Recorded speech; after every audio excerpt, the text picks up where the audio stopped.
نماز کے تعلق سے کل میں نے کچھ مسائل بیان کیے تھے اور یہ کہا تھا کہ اور جو مسائل آئیں گے وہ مسائل میں پھر بیان کروں گا.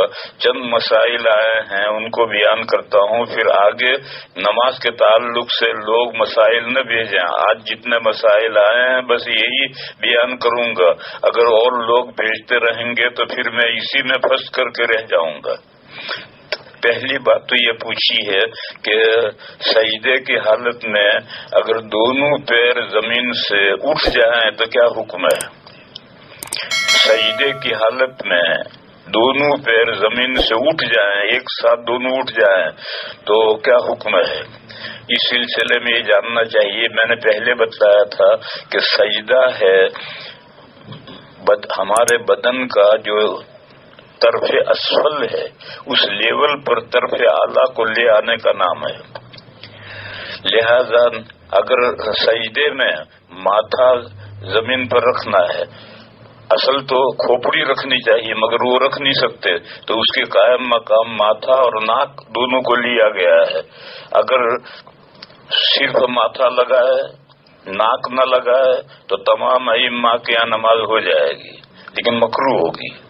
اور اگر صرف ناک لگائے اور ماتھا نہ لگائے، ماتھے پر کوئی پھوڑا ہو رہا ہے اس کی وجہ سے ماتھا زمین پر نہیں لگ سکتا تو ناک تو اس نے لگائی، تو امام اعظم رحمہ اللہ کہتے ہیں کہ نماز ہو جائے گی، مکروہ تحریمی ہوگی.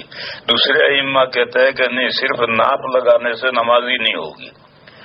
بہرحال ادھر تو یہ ہے کہ ادھر آپ کو ماتھا اور ناک دونوں لگانے ہیں اور دبا کر کے رکھنے ہیں. ماتھا بھی دبا کر رکھنا ہے، ناک بھی دبا کر رکھنا ہے.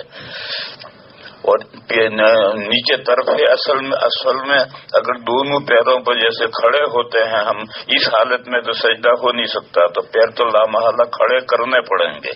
بس دونوں پیروں کی انگلیاں موڑ کر کے دبا کر کے رکھو اور انگلیاں قبلے کی طرف متوجہ رکھو. نماز میں سراپا قبلے کی طرف ہونا چاہیے. تو اگر پیر قبلے کی طرف انگلیاں قبلے کی طرف ہیں تو گویا سارا ہی بدن قبلے کی طرف متوجہ ہے. تو سجدے میں بھی استقبال قبلہ کے لیے یہ دونوں پیروں کی انگلیوں کو موڑ کر دبا کر کے قبلے کی طرف متوجہ کر کے رکھنا ہے. یہ تو ہے سجدے کا صحیح طریقہ. بس اگر پورے سجدے میں ایک رکن کے بقدر، ایک رکن کتنا ہے؟ سبحان ربی العظیم، سبحان اللہ، سبحان اللہ، سبحان اللہ. یہ جتنا 2 سیکنڈ ہوئے، یہ 2 سیکنڈ یہ ایک رکن کے بقدر ہے. اگر پورے سجدے میں دونوں پیر یا ایک پیر ایک رکن کے بقدر بھی زمین پر نہیں لگے تو نماز نہیں ہوگی، سجدہ ہی نہیں ہوا. اور اگر ایک رکن کے بقدر یا اس سے زائد دونوں پیر یا ایک پیر لگا رہا اور پھر ایک پیر اٹھ گیا تو مکروہ. اور اگر دونوں ہی پیر اٹھا دیے تو پھر نماز مکروہ ہوگی لیکن نماز ہو جائے گی. لیکن ایک رکن کے بقدر دونوں پیر یا ایک پیر زمین پر لگا رہے تو نماز ہوگی، اور اگر اتنا نہ لگے تو پھر نماز ہی نہیں ہوگی. بعض کتابوں میں یہ لکھا ہے کہ اگر دونوں پیر سجدے میں زمین سے اٹھ گئے تو نماز باطل. یہ مسئلہ صحیح نہیں، اس کو صحیح ہے نا، اس مسئلے کو سمجھے نہیں ہیں لوگ. مسئلہ یہ ہے کہ پورے سجدے میں دونوں پیر یا ایک پیر ایک رکن کے بقدر زمین پر نہیں لگا تو نماز باطل، کیونکہ سجدہ ہی نہیں ہوا. لیکن اگر ایک رکن کے بقدر لگا پھر اس کے بعد میں ایک پیر اٹھ گیا تو مکروہ، چھوٹا مکروہ. اور دونوں پیر ایک ساتھ اٹھا دیے تو پھر ڈبل مکروہ تحریمی ہو جائے گا. پھر اس لیے بھائیو اس کا خیال رکھنا چاہیے کہ پورے سجدے میں دونوں پیر انگلیاں دبا کر کے قبلے کی طرف متوجہ کر کے رکھنی چاہیے. اور اگر دونوں پیر تھوڑے ایک رکن کے بقدر لگنے کے بعد اٹھ گئے تو نماز ہو جائے گی مگر نماز مکروہ ہوگی. بعض مسائل کے سمجھنے میں غلطی ہو جاتی ہے، غلط فہمی ہو جاتی ہے۔ مثلا یہ مسئلہ ہے کہ اگر کوئی شخص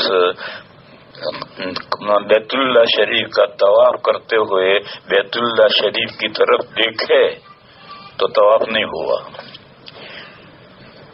یہ بھی صحیح نہیں۔ اصل یہ ہے کہ بیت اللہ کے گرد گھومنے کا نام طواف ہے، بس اگر کوئی بیت اللہ کی طرف منہ کر کے اس طرح سے منہ کر کے گھومے تو طواف نہیں ہوگا، اس لیے کہ طواف لفظ طواف کی تعریف ہی صادق نہیں آئی۔ لیکن اگر کوئی طواف سامنے منہ کر کے طواف کر رہا ہے اور اتفاق سے اس نے بیت اللہ کو دیکھ لیا تو طواف کے دوران میں بیت اللہ کو دیکھنا نہیں چاہیے، لیکن دیکھ لیا تو اس سے طواف باطل نہیں ہوگا۔ تب بیت اللہ ہی کی طرف دیکھتا دیکھتا طواف کا سارا طواف کرے تو طواف نہیں ہوا، وہاں بھی مسئلہ سمجھنے میں غلطی ہوتی ہے۔ لیکن اگر طواف کے دوران میں بیت اللہ کو دیکھا تو دیکھنا تو نہیں چاہیے، لیکن دیکھا تو طواف باطل نہیں ہوگا۔ ایک قصہ مجھے یاد آیا، ٹورنٹو میں ایک آدمی اپنے بچے کو جو 10-12 سال کا بچہ ہوگا، لڑکا ہوگا، وہ لڑکے کو لے کر آیا اور کہنے لگا کہ حضرت اس کا ایک سوال ہے، اس کا جواب آپ دیں۔ میں نہیں دے سکا جواب۔ میں نے پوچھا بیٹے کیا جواب اشکال ہے تیرا؟ اس نے کہا کہ میں نے ایک کتاب میں پڑھا ہے کہ جو بیت اللہ شریف کے اندر جائے وہ چھت کو نہ دیکھے۔ کیوں چھت کو دیکھنے میں کیا حرج ہے؟ کیوں نہ دیکھے چھت کو؟ وہ یہ سمجھتا ہوگا کہ شاید چھت کو دیکھنے میں کوئی بھوت ووت لگ جائے گا، لپٹ جائے گا کچھ۔ تو میں نے اس سے کہا کہ نہیں، یہ بتا کہ بیت اللہ شریف کے اندر جو جائے گا وہ کیوں جائے گا، کیا کرنے جائے گا؟ تو کہنے لگے عبادت کے لیے جائے گا۔ تو میں نے کہا عبادت کے لیے جائے گا، آثار قدیمہ کی زیارت کرنے تو نہیں جائے گا۔ چھت کی طرف دیکھنے کی کیا ضرورت ہے؟ کوئی آثار قدیمہ دیکھنے تھوڑی گیا ہے۔ اور دیوار مت نہ دیکھے، دیوار پر تو نظر پڑ جائے گی، نیچے نظر سجدے کی جگہ نظر رکھے گا تو بھی دیوار پر تو نظر پڑے گی، لیکن چھت پر نظر کیسے نہیں پڑے گی؟ چھت کو تو وہ دیکھے گا جو آثار قدیمہ دیکھنے گیا ہے، کبھی کیسی چھت بنی ہے، کیسی ڈیزائن ہے، کیسا ہے۔ عبادت کرنے گیا ہے تو عبادت کر کے چلا۔ تو اسی طریقے سے یہ جو کہا کہ چھت کی طرف نہ دیکھے، اس کو اشکال ہوا کہ چھت کی طرف دیکھنے سے کیا حرج ہے؟ اگر چھت کی طرف دیکھ لے تو کیا حرج ہے؟ تو میں نے اسے بتایا کہ بھئی عبادت کرنے کی نیت سے بیت اللہ شریف کے اندر جاؤ، آثار قدیمہ کی زیارت کرنے مت جاؤ۔ اور دیواروں کو مستثنا اس لیے نہیں کیا کہ دیوار پر تو نظر پڑے گی۔ اسی طرح سے یہ مسئلہ ہے کہ طواف کرتے ہوئے بیت اللہ کی طرف دیکھے گا تو طواف نہیں ہوا، تو دیکھے گا کہ یہ مطلب یہ ہے کہ بیت اللہ کی طرف ہی دیکھتا دیکھتا گھومے تو طواف نہیں ہوگا، اس لیے کہ کسی چیز کے حولہ اس کے ارد گرد گھومنے کا نام طواف ہے۔ اسی طرح سے یہ مسئلہ بھی کتابوں میں لکھا ہے، اور لوگ غلط سمجھتے ہیں کہ اگر سجدے میں 2 پیر زمین سے اٹھ گئے تو سجدہ نماز باطل۔ ایسا نہیں ہے، بلکہ مسئلہ جو میں نے سمجھایا کہ دونوں پیر پورے سجدے میں صحیح زمین پہ لگے رہنے چاہیے، اور انگلیاں دبا کر موڑو اور انگلیاں قبلے کی طرف متوجہ کرو۔ جیسے ماتھا اور ناک دبا کر رکھنا ہے، اسی طرح یہ بھی دبا کر رکھنا ہے۔ لیکن اگر ایک پیر اٹھ جائے، ایک رکن کے بقدر پیر رکھنے کے بعد ایک پیر اٹھ گیا تو مکروہ، اور دونوں اٹھ گئے تو ڈبل مکروہ۔ اس کے بعد دوسرا سوال ہے کہ ٹوپی کے بغیر نماز پڑھنا کیسا ہے؟ ٹوپی کے بغیر نماز پڑھنا جائز ہے، صرف ننگا پا ہے ناف کے نیچے سے گھٹنے کے نیچے تک، ناف داخل نہیں ہے، ناف تو باہر ہے، ناف کے نیچے سے لے کر گھٹنے کے نیچے تک یہ ننگا پا ہے۔ اتنا بدن مرد کو چھپانا ضروری ہے، اس میں سے اگر کچھ حصہ کھلے گا تو پھر مسئلہ گڑبڑ ہو جائے گا، لیکن اس کے نیچے پنڈلی اور نیچے پیر ہے اور ناف کے اوپر پیٹ، سینہ اور سر ہے، یہ اگر کھلا رہے تو نماز ہو جائے گی۔ یہ تو مرد کے لیے ہے، اور عورت کے لیے سطر تو یہی ہے، ناک کے نیچے سے لے کر گھٹنے کے نیچے تک یہ اس کا سطر ہے. اسی لیے ایک عورت دوسری مسلمان عورت کے سامنے بھی بے ضرورت اپنے بدن کا یہ حصہ نہیں کھول سکتی. بچہ پیدا ہونے کی ضرورت ہے وہ الگ مسئلہ ہے، شوہر کی ضرورت ہے وہ الگ مسئلہ ہے، باقی بے ضرورت اتنا بدن عورت کو نہیں کھولنا. پھر عورت کے لیے حجاب پردہ ہے، مرد کے لیے حجاب نہیں ہے، اس لیے کہ مرد کو باہر صبح سے شام تک کام کرنا ہے. اگر حجاب ہوگا تو حجاب کے ساتھ وہ کیسے کام کرے گا؟ اس لیے مرد کے لیے تو حجاب نہیں، بس سطر ہی ہے. اور نماز میں وہی سطر چھپا کر نماز پڑھنی ہے. اور عورت کو نماز پڑھنے کے لیے حجاب بھی ہے. عورت کے حجاب 3 ہیں. ایک حجاب ہے محارم کا، یعنی وہ مرد جن سے ہمیشہ کے لیے نکاح حرام ہے، جیسے باپ ہے، بیٹا ہے، بھائی ہے، ایک تو ان کا حجاب ہے. اس حجاب میں جو سطر ہے وہ تو حجاب میں ہے ہی، اس کے علاوہ عورت کا پیٹ اور پیٹ کے مقابل جو پیٹھ ہے یہ حجاب میں ہے. عورت اپنے باپ کے سامنے یا بیٹے کے سامنے یا بھائی کے سامنے اپنا پیٹ بے ضرورت نہیں کھول سکتی، اور اس کے مقابل جو پیچھے پیٹھ ہے یہ بھی نہیں کھول سکتی. سینہ حجاب میں نہیں، اور سینے کے مقابل پیچھے جو پیٹھ ہے یہ بھی حجاب میں نہیں، کیونکہ عورت کو بچے کو دودھ پلانا ہوگا. اب گھر میں وہ دودھ پلائے گی، چھاتی کھول کر وہاں باپ ہے، بیٹا ہے، بھائی ہے، اس سے کیسے پردہ کرے گی؟ اس لیے شریعت نے چھاتی کو، عورت کی چھاتی کو محارم کے حجاب میں نہیں رکھا، اور چھاتی کو نہیں رکھا تو اس کے پیچھے جو پیٹھ ہے وہ بھی نہیں رکھی. یہ تو محارم کا حجاب ہے. دوسرا حجاب ہے اللہ پاک کا. بندی جب اللہ کے سامنے نماز کے لیے کھڑی ہو تو پھر اب اسے پورا بدن چھپانا ہے. صرف چہرہ، جتنا وضو میں دھونا فرض ہے اتنا چہرہ حجاب سے باہر ہے، اور دونوں ہتھیلیاں حجاب سے باہر ہیں، اور ٹخنے نہیں، ٹخنے کے نیچے دونوں پیر حجاب سے باہر ہیں. باقی سارا بدن اللہ کے حجاب میں ہے، اس کو چھپا کر کے نماز پڑھنی ہے. ٹخنے بھی چھپانے ہیں، اگر ٹخنے ظاہر ہوں گے تو نماز نہیں ہوگی. اسی طرح سے کان بھی چھپانے ہیں، کیونکہ کان چہرے میں نہیں ہے، کان تو سر میں ہے. جیسے جتنا چہرہ دھونا ہے اتنا چہرہ کھلا رہ سکتا ہے نماز میں، اور دونوں ہتھیلیاں کھلی رہ سکتی ہیں، اور ٹخنے کے نیچے دونوں پیر کھلے رہ سکتے ہیں. یہ اللہ کے حجاب میں نہیں ہے. اور باقی پورا بدن اللہ کے حجاب میں ہے. بندی کو سارا بدن چھپا کر نماز پڑھنی. تیسرا حجاب ہے اجنبیوں کا، جن سے نکاح کسی فی الحال جائز ہے یا کسی بھی وقت جائز ہے، ہمیشہ کے لیے وہ اس کے لیے حرام نہیں ہے، یعنی اجانب کا حجاب ہے. اس حجاب میں قرآن کریم نے چہرے کو لیا ہے. سورہ احزاب میں آیت ہے، یا ایھا النبی قل لازواجک وبناتک ونساء المؤمنین یدنین علیہن من جلابیبہن. یہ کہا اے پیغمبر آپ اپنی بیویوں سے کہیے، اپنی بیٹیوں سے کہیے، اب مسلمانوں کی عورتوں سے کہیے. سب کے لیے ایک حکم ہے، بیویوں کا کچھ حکم الگ ہو اور بیٹیوں کا کچھ الگ ہو اور مسلمان عورتوں کا حکم الگ ہو، ایسا نہیں ہے، سب کا ایک حکم ہے. ان سے یہ کہیے کہ وہ جب گھر سے باہر نکلیں تو اپنے اوڑھنے کو قریب کر لیں. اب تو عورتیں، بہت سی عورتیں تو اوڑھنی اوڑھتی نہیں ہیں، اور بعض جو اوڑھتی ہیں وہ اتنی پتلی اوڑھتی ہیں کہ کچھ وہ نہ جیسی ہے. لیکن پرانے زمانے میں اوڑھنے ہوتے تھے، حضور کے زمانے میں بھی اوڑھنے ہوتے تھے. آپ حضرات نے بھی دیکھا ہوگا کہ آج بھی دیہاتوں میں ہندو عورتیں اوڑھنے اوڑھتی ہیں. تو اوڑھنا اون کا یا سوت کا اوڑھنا اوڑھ رکھا ہے تو دائیں کان کی طرف سے آگے ناک کی طرف کھینچ لیں اور بائیں کان کی طرف سے ناک کی طرف کھینچ لیں تو بیچ میں ایک لکیر ہوگی، اس لکیر سے نظر آئے گا چلے گی عورت. یہ ہے یدنین علیہن من جلابیبہن، اپنے اوڑھنوں میں سے وہ اپنے قریب کر لیں، یعنی ناک کے قریب کھینچ لیں. کوئی برقعے کی ضرورت نہیں تھی.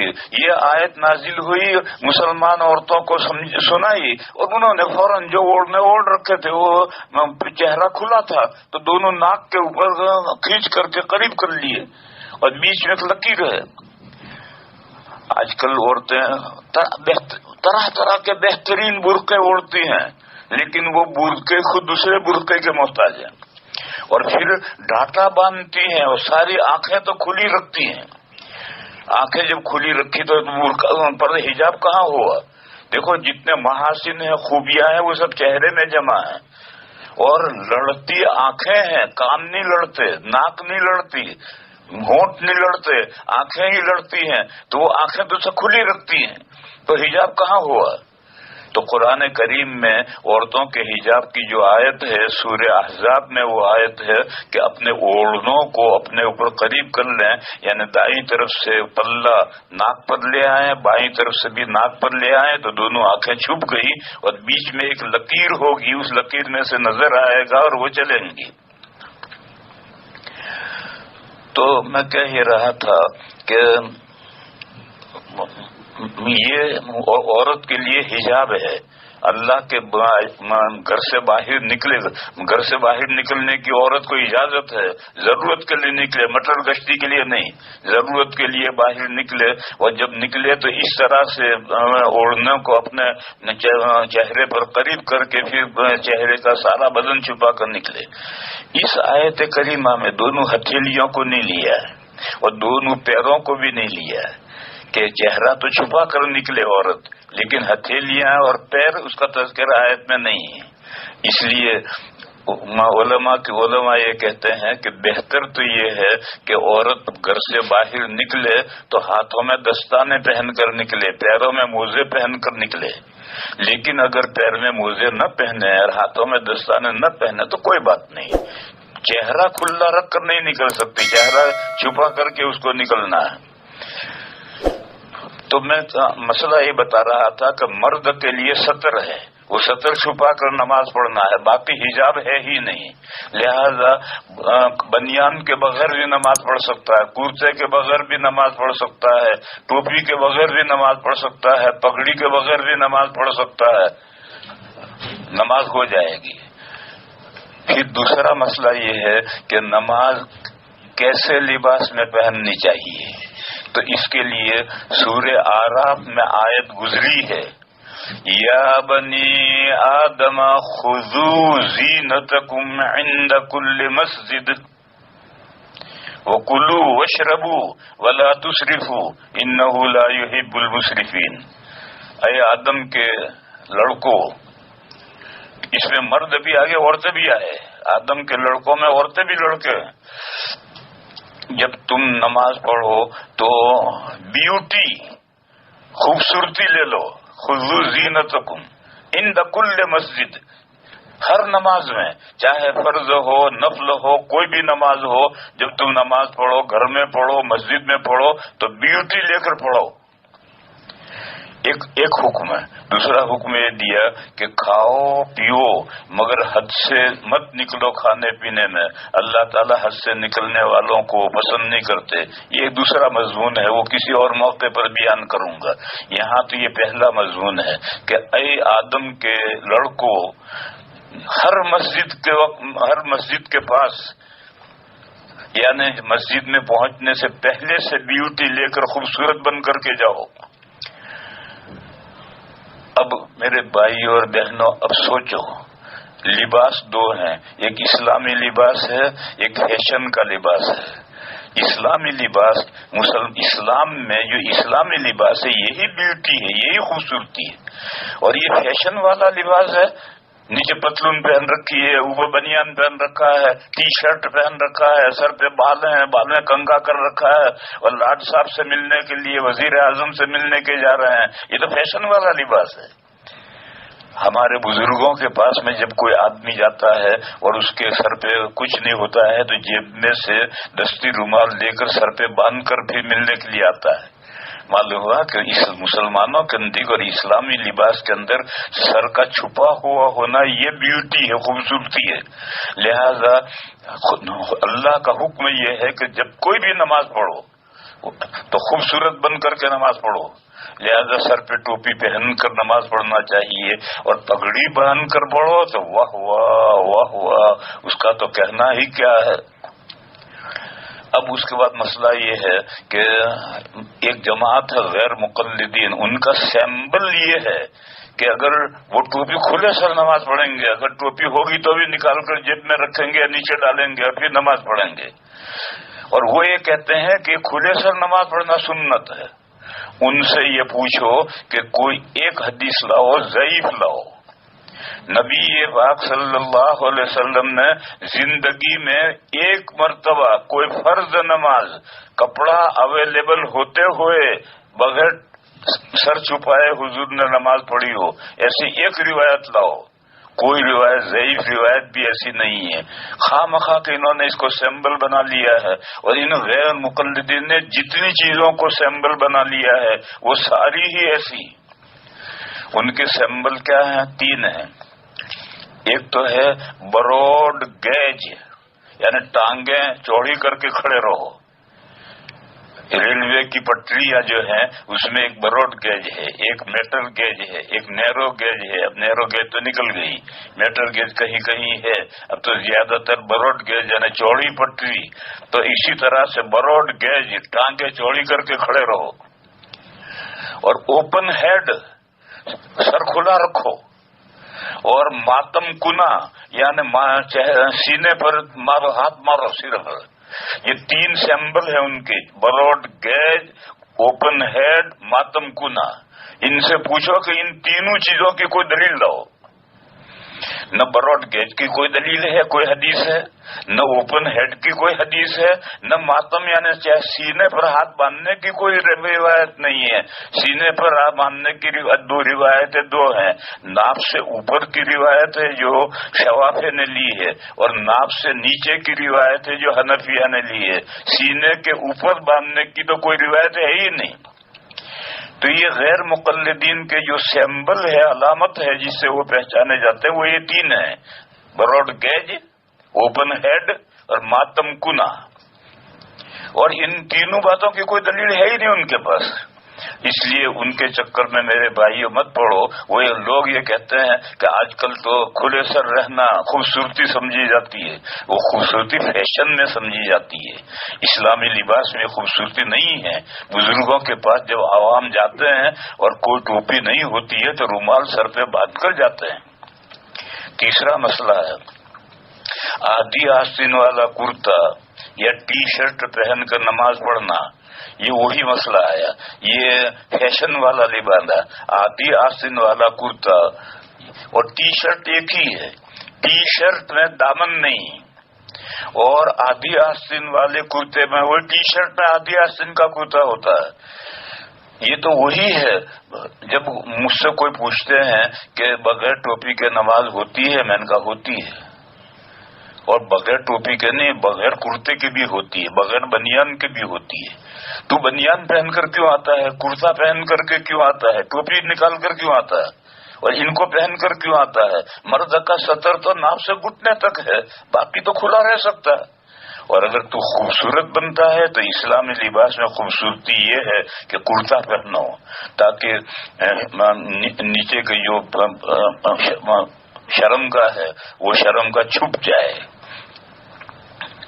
نبی پاک صلی اللہ علیہ وسلم کے زمانے میں عورتیں بھی لنگی باندھتی تھی، اور گھر میں جب اپنے محارم کے درمیان میں جب ہوتی تھی تو کرتا ارتے کا اہتمام نہیں ہوتا ہوگا، تو نبی تو عورتیں اس زمانے میں پٹکا باندھتی تھی۔ اور پٹکا کیا ہوتا ہے؟ ابو داؤد میں روایت ہے، پٹکا کیا ہوتا ہے؟ لنگی پر ایک دوسرا کپڑا باندھتی تھی، جیسے آج کل بدھسٹ عورتیں گگری باندھتی ہیں اور گگری کے اوپر ایک دوسرا کپڑا باندھتی ہیں۔ تو نبی پاک صلی اللہ علیہ وسلم نے حضرت فاطمہ سے شبرا شبرن من نطاقہا، حضرت فاطمہ سے کہا کہ یہ تمہارا پٹکا ہے، یہاں تک یہ ایک بالش تو اور نیچا رکھو، ان کا ان بدھسٹ عورتوں کا جو پٹکا ہوتا ہے وہ آدھی ران تک ہوتا ہے، تو آدھا تک بے پردگی ہوئی، اور جب اسے ایک بارش سے نیچے رکھیں گے تو گھٹنے کے نیچے چلا جائے گا، تو اب پردہ ہو گیا۔ تو یہ پردے کے لیے حضور کے زمانے میں گھر میں عورتیں اپنے محارم کے درمیان میں لنگی کے اوپر یہ پٹکا باندھتی تھی۔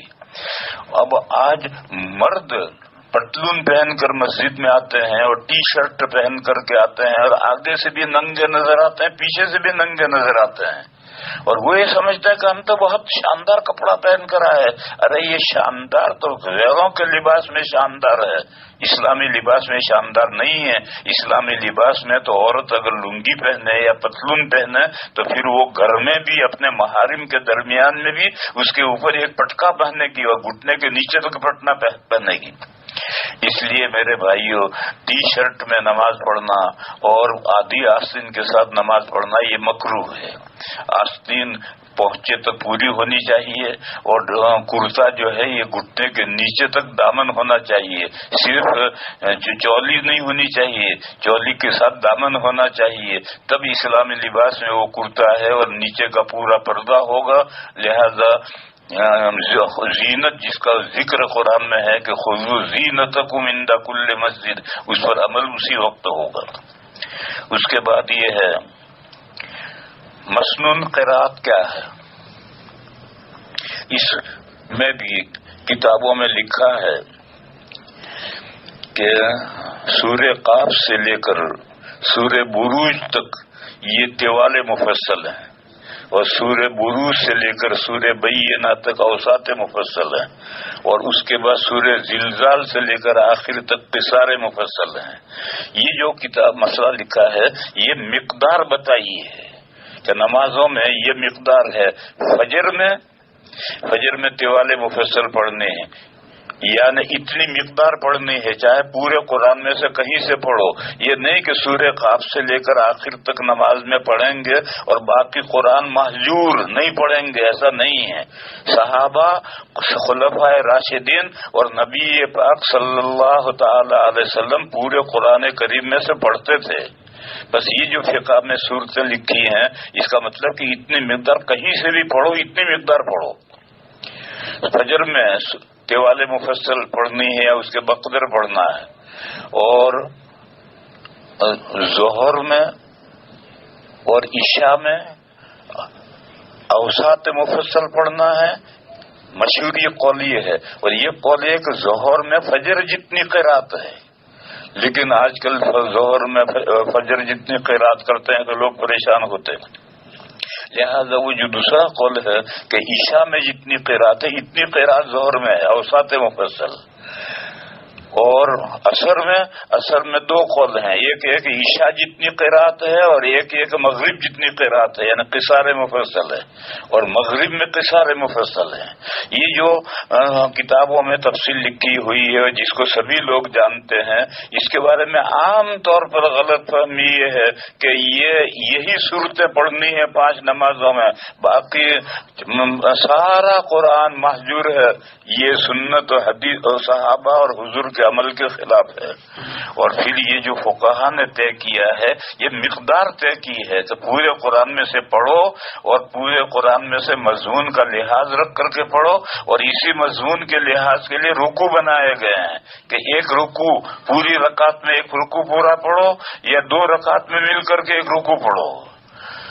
لوگوں میں غلط فہمی یہ ہے کہ تراویح میں تو پورا قرآن پڑھتے ہیں، لمبے سے لمبا رکوع پڑھتے ہیں، لمبی قرات پڑھتے ہیں، لیکن فجر کی نماز میں بہت سے احناف، غیر احناف نہیں، شوافع، مالکیہ، حنابلہ، وہ تو سارے قرآن کریم میں سے طوال مفصل کے بقدر پڑھتے ہیں، لیکن احناف کے یہاں گڑبڑ ہے۔ بہت سی جگہ پر احناف کے یہاں چھوٹی چھوٹی صورتیں پڑھتے ہیں اور یہ کہتے ہیں کہ زیادہ پڑھیں گے تو نمازی پریشان ہوں گے. ارے بھائی کیوں پریشان ہوں گے؟ نماز پڑھنے آئے ہیں اور تراویح میں پڑھتے ہیں، زیادہ پڑھتے ہیں تو پریشان نہیں ہوتے ہیں، فرضوں میں کیوں پریشان ہو جائیں گے؟ اس لیے یہ غلط ہے. طوال مفصل کے بقدر فجر میں بھی قرات ہونی چاہیے، چاہے یہی سورہ قاف سے لے کر بروج تک کی صورتوں میں سے پڑھو یا پورے قرآن کریم میں سے کہیں سے بھی اتنی مقدار پڑھو. مسئلہ یہ ہے. اور یہ عذر کہ لوگوں کو بوجھ ہوگا، یہ تو عذر تم تھوڑے سے تھوڑا پڑھو گے تو بھی لوگ تو بوجھ محسوس کریں گے، ان کو عذر ہوگا. اس لیے مسنون قرات لوگوں کی طبیعتوں کا خیال رکھ کر یہ قراتیں طے کی گئی ہیں، لہذا مسنون قرات کے بقدر قرات کرنا چاہیے. اس میں لوگوں کی طبیعتوں کا خیال. دیکھو میں ایک مثال دوں. ایک آدمی بوڑھا ہے یا بیمار ہے، وہ یہ کہتا ہے کہ فجر میں اتنی لمبی تم قرات کرتے ہو، مجھ سے کھڑا نہیں رہا جاتا. بھیا تو بیٹھ کر سن، اور جب رکوع کا وقت آئے 2-3 آیتیں باقی رہیں اس وقت کھڑا ہو جائیے. تیری وجہ سے قل ہو اللہ کے ذریعے سے فجر کی نماز نہیں پڑھائی جائے گی. اور اگر کوئی بندہ ایسا ہے کہ وہ اتنا بھی نہیں برداشت کر سکتا تو پھر اس کے لیے اجازت ہے کہ وہ گھر نماز پڑھے، پھر مسجد نہ آئے، گھر نماز پڑھے. حضرت انس رضی اللہ تعالیٰ عنہ جب بوڑھے ہو گئے تھے تو گھر میں نماز پڑھتے تھے، مسجد میں نہیں تشریف لاتے تھے. اور گھر میں جب نماز پڑھے گا جماعت سے پڑھنا ہو تو ایک آدمی کو گھر میں روک سکتا ہے، اس سے زیادہ گھر میں نہیں روک سکتا. باقی گھر کے لوگ مسجد میں جا کر پڑھیں گے. اس بیمار کو یا اس بوڑھے کو نماز پڑھانے کے لیے ایک تندرست آدمی امام بن کر کے پڑھائے، ایک رک سکتا ہے، باقی زائد نہیں رکیں گے. بہرحال یہ مسئلہ یہ ہے کہ یہ احناف کے یہاں 2 مسئلوں میں بہت گڑبڑ ہے. شوافی کے یہاں، مالکیہ کے یہاں، حنابلہ کے یہاں یہ گڑبڑ نہیں ہے، غیر مقلدین کے یہاں گڑبڑ نہیں ہے. وہ یہ ہے کہ صفیں سیدھی کرو. سب کے سیدھی کرنے میں 2 چیزیں داخل ہیں. ایک تو قطار سیدھی ہو، اور قطار سیدھی ہونے کے ساتھ کندھے سے کندھا لگا ہوا ہو. ایسا لگا ہوا ہو کہ بیچ میں سے اگر کھڑا ہاتھ گزارنا چاہیں تو نہ گزرے، ایسا کندھے سے کندھا لگا ہوا ہو. تو تمام کے یہاں اس طرح سے کھڑے ہوتے ہیں تو قطار بھی سیدھی ہوتی ہے اور کندھے بھی ملے ہوئے ہوتے. احناف کے یہاں قطار تو سیدھی ہوتی ہے کیونکہ مسجدوں میں چٹائیں ہیں تو چٹائیوں کے ذریعے سے قطار تو سیدھی کر لیتے ہیں، لیکن کندھے سے کندھے نہیں ملاتے. مدرسوں میں طالب علم بھی ایسے کھڑے رہیں گے کہ بیچ میں ہاتھی گزر سکتا ہے، نکل جائے، ہاتھی کا ہاتھی نکل جائے. یہ ہماری نمازوں کے صفوں کے اندر کوتاہی ہے. اگر سب بالکل قطار سیدھی ہے اور کندھے سے کندھے لگے ہوئے نہیں ہے تو سب سیدھی نہیں ہے. تو ایک تو یہ غلطی ہے. دوسری ہمارے یہاں احناف کے یہاں یہ ہے کہ فجر کی نماز میں بھی بلکہ عشاء کی نماز میں تو وتی نہیں پڑھیں گے. ارے بھائی وتینے کے علاوہ اوساط مفصل میں اس سے بڑی صورتیں بھی تو ہیں، وہ کیوں نہیں پڑھتا؟ نہیں بھائی وتی نہیں پڑھے گا. انا انزلناہ فی لیلۃ القدر ہی پڑھے گا. دیکھ ٹھیک ہے کبھی ضرورت ہو پڑھ لے تو کوئی بات ہے، لیکن ہمیشہ اتنی کم قرات کرنا یہ ٹھیک نہیں. مسنون قرات ہونی چاہیے. اور مسنون قرات یہ ہے فجر میں اور ایک قول میں ظہر میں طوال مفصل ہے، اور عشاء میں اور ایک قول میں ظہر میں اوساط مفصل ہیں، اور عصر میں ایک قول میں اوساط مفصل ہیں، اور ایک قول میں عصر میں اور مغرب میں قصار مفصل ہیں. یعنی ان صورتوں کے بقدر پورے قرآن کریم میں سے مضمون کا لحاظ کر کے رکوع سے رکوع پر رک کر کے نماز پڑھو. یہ اس کے بعد دوسرا مسئلہ ہے روزے میں مغرب میں تاخیر کرنے کا حکم ہے. روزے میں مغرب میں تاخیر کرنے کا حکم ہے. پہلے یہ بات سمجھ لو کہ اسلام سے پہلے سحری کا تصور ہی نہیں تھا. مولانا صاحبان جو ہے وہ جانتے ہیں کہ شروع اسلام میں مسئلہ یہ تھا کہ جب آپ کو نیند آ گئی تو اگلا روزہ شروع ہو گیا. سحری تھی ہی نہیں. یہ تو پھر قرآن کریم میں آیت نازل ہوئی اور یہ کہا کہ تم صبح صادق تک کھا پی سکتے ہو، تو اسلام نے سحری شروع کی اور حضور نے سحری کو بتایا کہ سحری میں برکت ہے، اور کچھ بھی 2 گھونٹ پانی پی لو، تھوڑا سا دودھ پی لو، کچھ نہ کچھ استعمال کرو اس سے. غرض سحری تو اسلام نے شروع کی ہے، اسلام نے جب سحری تو نہ کرو، یعنی تھوڑا سا چائے پی لو، دودھ پی لو، تھوڑا سا کچھ کھا لو، لیکن اصل جو پیٹ بھر کر کھانا ہے وہ روزہ کھولتے وقت ہے. اور یہ جو ہمارے یہاں طریقہ ہے، ایک مغرب سے پہلے افطاری کی اور پھر مغرب پڑھ کر پھر کھانا کھایا، یہ جو 2 قسمیں 2 حصے کر دیے ہیں، یہ بھی اسلام میں نہیں ہے. اسلام میں تو یہ ہے کہ جب اذان مغرب کا وقت ہو، اذان ہوئی تو اب من فطر صائما، روزے دار کو کھانا کھلاؤ، افطار کراؤ، یعنی پیٹ بھر کر کھانا کھائے. لہذا اس کے بعد پھر مغرب بعد کچھ نہیں کھانا، بس مغرب پڑھو، مغرب بعد اوامن پڑھو، جو کچھ کرنا ہو کرو، اور جو کچھ کھانا ہے وہ افطاری میں کھا لو. رمضان کے علاوہ میں حدیث شریف میں یہ قصہ ہے کہ حضرت ابن عمر رضی اللہ تعالی عنہما ہمیشہ روزہ رکھتے تھے. وہ جب روزہ از مغرب کی اذان ہو جاتی تھی تو افطاری کرتے تھے، اور مسجد میں نماز شروع ہو جاتی تھی، امام قرات کرتا تھا، وہ قرات سنتے تھے، سنتے رہتے تھے اور کھانا کھاتے رہتے تھے. تو یہ تو غیر رمضان ہے. غیر رمضان میں تو روزے داروں کی وجہ سے کوئی تاخیر نہیں ہوتی، لیکن رمضان میں تو سبھی روزے دار ہیں، لہذا رمضان میں تھوڑی بہت تاخیر ہونی چاہیے. کتنی؟ مثلا مثال کے طور پر 10 منٹ کی تاخیر ہونی چاہیے تاکہ سب لوگ اپنا کھانا کھا کر فارغ ہو کر آ جائیں. اس سے زیادہ آج کل جو ہم لوگوں نے افطاری کو 2 حصوں میں کر دیا ہے، ایک نماز سے پہلے اور ایک نماز کے بعد. اس کے لیے تاخیر کرنے کی ضرورت نہیں، اس کے لیے تھوڑا سا افطاری کرو پھر نماز پڑھ لو.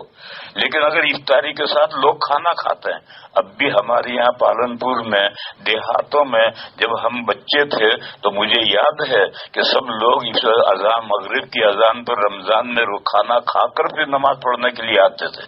تو جہاں ایسا ہے تو وہاں 10 منٹ کی تاخیر کرو، 10 منٹ میں کھانا کھایا جا سکتا ہے. اور اگر محض افطاری کرنی ہے تو کھجور کھانی ہے یا تھوڑا بہت کھانا ہے تو اس کے لیے تاخیر کرنے کی ضرورت نہیں ہے. اس کے بعد مسئلہ ہے کہ کرسی پر بیٹھ کر نماز پڑھنے کے مسائل بیان کرو. اس کے مسائل تو بہت ہیں، جس کو دیکھنا ہو نیٹ پر کمپیوٹر میں دارالعلوم دیوبند کا ایک فتویٰ پڑا ہوا ہے، اور اس میں پوری تفصیل کے ساتھ کرسی پر بیٹھ کر پڑھنے کے مسئلے بیان کیے گئے ہیں. میں وہ سب مسئلے یہاں بیان نہیں کر رہا، میں تو یہاں صرف ایک مسئلہ بیان کر رہا. وہ یہ ہے کہ کرسی پر بیٹھ کر نماز پڑھنے سے نماز ہو جاتی ہے، لیکن آج کل لوگوں نے کرسی پر بیٹھ کر نماز پڑھنے کو فیشن بنا لیا ہے. یہ جو فیشن بنا لیا ہے یہ ٹھیک نہیں. اگر کوئی واقعی معذور ہے، نیچے نہیں بیٹھ سکتا ہے، کرسی پر بیٹھ کر نماز پڑھے تو نماز ہو جاتی ہے. اور بہشتی زیور میں یہ مسئلہ لکھا ہے کہ اگر کوئی نہیں نیچے کرسی پر بیٹھ کر، تخت پر بیٹھ کر، چارپائی پر بیٹھ کر، پیر لٹکا کر کے نماز پڑھنے سے زمین پر بیٹھ کر نماز پڑھنا افضل ہے، اس لیے کہ اس میں سجدہ زمین سے اقرب ہوگا. جب سجدہ اشارے سے سجدہ کرے گا رکوع سجدے کا تو سجدہ زمین سے اقرب ہوگا، اس لیے زمین پر بیٹھ کر کے نماز پڑھنا افضل ہے. میں آج کل نفلیں کھڑے ہو کر نہیں پڑھتا ہوں، کھڑا ہونا مشکل ہوتا ہے، بیٹھ کر پڑھتا ہوں. تو کرسی پر نہیں بیٹھتا ہوں، زمین پر بیٹھتا ہوں، اور زمین پر جس طرح بیٹھ سکو بیٹھو، آلتی پالتی مار کے بیٹھو، تشہد کی طرح سے بیٹھو، پیر لمبے کر کے بیٹھو، قبلے کی طرح پیر لمبے کر کے بیٹھنا ہو بیٹھو، کسی بھی طرح بیٹھو، زمین پر بیٹھو اور زمین پر بیٹھ کر کے نماز پڑھو تاکہ سجدہ زمین سے اقرب ہو. بس کرسی پر نماز جائز ہے لیکن زمین پر بیٹھ کر پڑھنا ہی افضل ہے. 1400 سال سے بیمار نہیں ہوتے تھے، نہیں ہوتے تھے، بڈھے نہیں ہوتے تھے، ہوتے تھے، اور سب نمازیں بیٹھ کر پڑھتے تھے اور زمین پر بیٹھ کر پڑھتے تھے۔ اب یہ 14ویں صدی آئی تو چیئرمین آ گئے، اور یہ چیئرمینی آئی ہے، یورپ اور امریکہ سے چیئرمینی آئی ہے، اور یہ مصیبت ہے، پتلون کی مصیبت ہے، کیونکہ جس نے پتلون پہن رکھا ہے وہ نیچے بیٹھنا اس کے لیے مشکل ہوتا ہے، وہ کرسی پر بیٹھنے میں اسے مزہ آتا ہے۔ تو کیوں پتلون پہن کے مسجد میں آتے ہو؟ پتلون گھر نکال کر پھینکو اور پاجامہ پہن کر کے، لنگی پہن کر کے آؤ مسجد میں، اور آ کر نیچے بیٹھ کر کے نماز پڑھو۔ جو افضل شکل ہے وہ اختیار کرنی چاہیے۔ اس کے بعد مسئلہ ہے صفحہ درست کرنا، صفحہ درست کروانا کس کا حق ہے؟ صفحہ درست کروانا یہ امام کی ذمہ داری ہے، مؤذن کی ذمہ داری نہیں ہے۔ ہمارے یہاں جو یہ طریقہ چل پڑا ہے کہ جب گھڑی میں ٹن ہوا تو مؤذن آ جائے گا، لوگ بھی کھڑے ہو جائیں گے، امام صاحب بھی مصلی پر جا کر کھڑے ہو جائیں گے، اور جب صفحہ درست ہو جائیں گی تو مؤذن دائیں اور بائیں دیکھے گا، اور دیکھا کہ صفحہ درست ہوئی، اب تکبیر شروع کرے گا۔ یہ غلط طریقہ ہے۔ تکبیر کو عربی میں کہتے اقامہ، اقامہ کے معنی کھڑا کرنا۔ لہذا صحیح طریقہ یہ ہے کہ جب ٹن ہو جائے یا ٹن ہونے میں بھی 2-3 سیکنڈ باقی ہوں اور تکبیر کہنے والا کھڑا ہو کر کے اقامہ شروع کر دے، اور اقامہ شروع کرنے کے بعد امام صاحب بھی مصلی پر آ جائیں، نمازی بھی کھڑے ہو جائیں، اور نمازی، اور اگر مسجد بڑی ہے اور نمازی کافی ہیں تو اقامہ کہنے والا اقامہ ہی اتنا لمبا کہے گا کہ اقامہ پورا ہوتے ہوتے صفحہ درست ہو جائے۔ مکہ مکرمہ میں حرم شریف میں جب اقامہ شروع ہوتا ہے تو وہاں اقامہ میں مفرد ایک مرتبہ کلمہ کہتے ہیں، پھر بھی وہ اتنا لمبا اقامہ کہتا ہے کہ کتنا بھی دور سے آ کر صف میں کھڑے ہو جاتے ہیں۔ اور ہمارے یہاں ایک سانس میں اقامہ نمٹا دیتا ہے، 2 سانس میں اقامہ نمٹا دیتا ہے۔ یہی طریقہ غلط ہے۔ اگر تھوڑے ہیں تو اقامہ جلدی کہو، اور اگر لوگ مسجد بڑی ہے تو اقامہ ٹھہر ٹھہر کر کہو، تاکہ اقامہ پورے ہوتے ہوتے لوگ صفحے خود ہی سی کر لیں۔ پھر امام صاحب اقامہ کے ختم ہونے کے بعد میں نمازیوں کو دیکھیں، اور روز دیکھنے کی ضرورت نہیں ہے، کبھی کبھی دیکھیں، اور دیکھ کر کے اگر کسی گڑبڑ ہے تو اس کو ہدایت کریں کہ آگے کھڑے ہو، مل کر کھڑے رہو۔ آج کل امام یوں دیکھتے تو ہیں مگر کسی سے کچھ نہیں سکتے ہیں۔ یہ وہ پیٹ امام ہے، پیش امام نہیں ہے۔ جو پیٹ امام ہوتا ہے وہ کسی کو کچھ کہہ نہیں سکتا ہے، پیش امام تو ڈانٹے گا، تھپڑ مارے گا جا کر، کیوں الگ کھڑا ہے، کل سمجھایا تھا آج بھی کھڑا ہے ایسے ہی، وہ سیدھا ہو جائے گا۔ پیش امام تو حاکم ہوتا ہے، اور پیٹ امام دیکھے گا، کہہ نہیں سکتا کچھ۔ اس لیے مجھے یاد ہے دارالعلوم دیوبند کے صدر مفتی سے مفتی مہدی حسن صاحب، اس زمانے میں ایک تو جامع مسجد میں جمعہ ہوتا تھا، ایک آدینہ مسجد میں جمعہ ہوتا تھا، اور ایک چھتے کی مسجد میں جمعہ ہوتا تھا، بوڑھوں کے لیے، بیماروں کے لیے۔ تو حضرت مفتی مہدی حسن صاحب جو دارالعلوم کے صدر مفتی تھے وہ جمعہ پڑھاتے تھے، تو خطبہ دیتے تھے۔ خطبہ انہوں نے ختم کیا، اب مؤذن نے کھڑے ہو کے اقامہ شروع کیا، وہ ممبر پر ہی کھڑے رہتے تھے، اس نے اقامہ شروع کیا۔ جب وہ پورا اقامہ اس نے پورا کیا تب حضرت وہیں ممبر پر کھڑے ہوئے، وہ لال رومال والے ذرا آگے بڑھو، عربی فلال ٹوپی والے مل کر کھڑے رہو، پوری سب کو سمے درست کر کے پھر نیچے آ کر مصلی پر آ کر اللہ اکبر کہہ کے نماز شروع کرتے تھے۔ تو نماز شروع کرنا یہ امام کی ذمہ داری ہے۔ حضور کے زمانے میں حدیثوں میں ہے کہ نبی پاک صلی اللہ علیہ وسلم صفحے درست کراتے تھے، حضرت بلال نہیں کراتے تھے، اور خلفائے راشدین کے زمانے میں بھی امام صفحے درست کراتا۔ ترمذی شریف میں روایت ہے، میں جب 1981 میں جب پہلی مرتبہ حج میں گیا تو شوال میں چلا گیا تھا۔ اس وقت پانی کے جہاز سے جاتے تھے، شوال میں گیا تھا، تھوڑے نمازی تھے، کوئی زیادہ عضوان بھیڑ نہیں تھی۔ تو وہاں میں نے دیکھا کہ ہر نماز شروع ہونے سے پہلے 2 مرتبہ آواز آتی ہے،